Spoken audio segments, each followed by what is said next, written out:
Alright, y'all, we're back.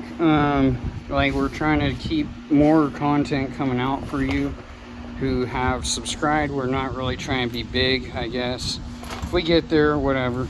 Not too worried about it. Just trying to help folks. Okay, so today we're going to show you a hack on paint booths. And we're going to show you how we're going to build a paint booth out of almost nothing. And it doesn't have to be a blow-up paint booth, because I looked into that. And I have this shop fan, right? So I'm going to buy another one of those. But that's going to be my downdraft. Or my side, kind of sideways angle downdraft, as you would call it. Now, I used to do this when I was a kid. My stepdad at the time, he worked for a professional body shop and painted for them here locally. And the thing is he used to build these paint booths made out of PVC tubing and tarps, and he would spray cars right in our front yard. And it was kind of amazing to see how someone could work with very little. We're not going to be working with that little. But we just ordered a carport for about $600. It's 12 foot wide by 20 feet long, and the top's adjustable from 8 foot all the way up to, I believe it's 10 or 12 feet high you can adjust it to. Which is awesome, because then you can adjust your head height and you can ventilate it where you want. So the idea is, right here we had an old top to a swamp cooler, and what we're doing is we're building our own filter. We also ordered a 12-inch ventilation fan and tube by a company named Vever that sells blow-up paint booths and stuff like that. But we found out that a blow-up paint booth, one that you can actually switch out the charcoal filters and stuff on, cost about $1,200, and then with tax you're probably around about $1,400, almost $1,500 on that bad boy. And that's all fine and dandy, but we also have goat heads on our property, and for those who don't know what those are these super crazy thorns that pop bike tires like nobody's business. My son doesn't get his bike yet because he'll just lose tires all day around our house. And I'm not going to put a blow-up paint booth on my property and chance that it may deflate onto my project. And then there's also the factor that with a blow-up paint booth, you have to spend the extra money on electric to keep the thing blown up, and you can't turn it off until you do so. With what I'm building, you can run your fans, and then when you're done, you can turn them off, leave your project in there to bake in the sun. And that's how I grew up doing this, is we learned that you just bake your stuff in the sun on a good hot day, because where we're from, it hits 110 degrees in the summer, so we can bake stuff on. So what we got here is, I screwed brackets to the other side, I'll show you that, but the top of a swamp cooler lid, we marked it like this to the center hole, because they usually have this little center hole here. I believe that's where you hang the spider from for the water. Anyways, we marked off of that. We come this way to this corner. We marked about 2 inches down, 2 inches over. So anyhow, and then our fan's going to be 12 inches with 12-inch ducting. So we drew a 12-inch circle here, but we also got to account for when we cut our pieces out and these fold up to create our cone, we're going to lose.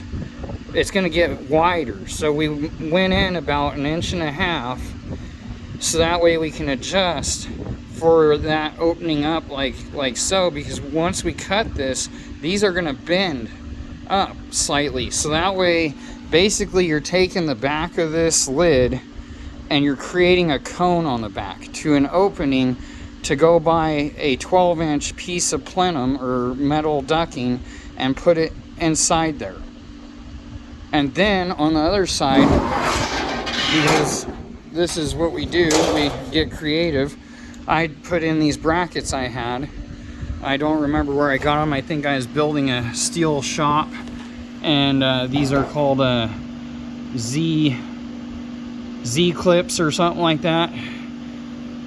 But anyhow, or these might have been pieces off of the Z purlins is what I think it is for the building I was building, because I had to cut some down. Anyways, I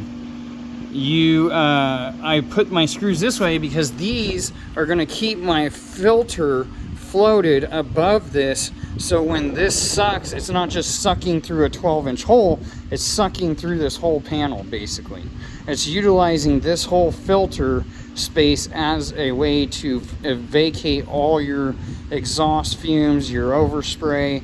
And then what we're going to actually put on this is we're going to double down, or maybe just single, but we're going to put that blue, we're going to try that blue swamp cooler pad, and maybe put, if we really think we gotta go extreme, we will get, I'll show you, we will go find house filters for like your AC, and we'll buy some of these that will fit. And then what they will do is they will go in here. These are a little too long, but if they weren't, I could just put these side by side and they would go in there like that. And then this side would go in here. I would just like slide it in to the channel there.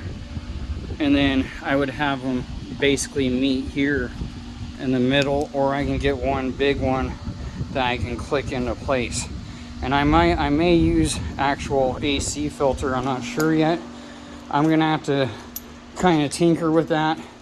I'm gonna buy all of it because I'm gonna practice spray with the booth and see how the overspray gets vacated with the design I'm coming up with, because we're gonna have an extremely powerful fan sucking out overspray, and we're gonna have two of those. Basically, on your frame, you have your frame for your, I'll tell you our design. So you have your frame like this at A-frames for your carports, right? And usually this side, you either get a bar coming from across the back or you don't. On this one I got, you're not going to get a bar coming across the back and the front where the roll down flaps go, but I'm going to build a bar that goes across the back, and two of those fans are going to hang from there, and I'm going to angle them down, blowing over the car from front to back, and then have this sucking all the overspray out the back is what we're doing. And we're going to put a blue, I'm just going to use probably the blue swamp cooler filters because they're pretty tight knitted, and I'm sure they'll catch a lot of the overspray, and especially if I double down, it won't choke it off too bad. And that's what I'm worried about, is choking off the flow of the air too bad and then getting cloud of overspray inside there. So we're going to test it before we spray, because if overspray is suspended in your booth, it settles on your car and then it ruins the paint job. It's just not a good thing. So we're going to build our own filter, and that's the hack today. Is you got an old swamp cooler laying around, or you know someone that does, take the bottom and the top, or usually the top's the best because the bottom's usually rusted out by that time, and get to building. Peace and prosperity to all you guys. Just hacks, you guys. Save money. You don't have to go buy filter plenums and things. You can build these, and you can get like this. People throw these things, where I live, they throw these swamp coolers away all the time, these old metal ones, and you can get these all the time. This actually, I think, came off my roof when I got an AC unit, but nonetheless, that's a good thing to use because it's got about the right depth. You can put a filter, and if you build your cone, you're going to be sitting good. I just wanted to make this because I'm getting ready to cut it with a grinder and my snips and start coning it out. And then we'll come back to you guys when we're done coning it out and show you the finished product with the tube and everything coming out. Alright guys, have a good day.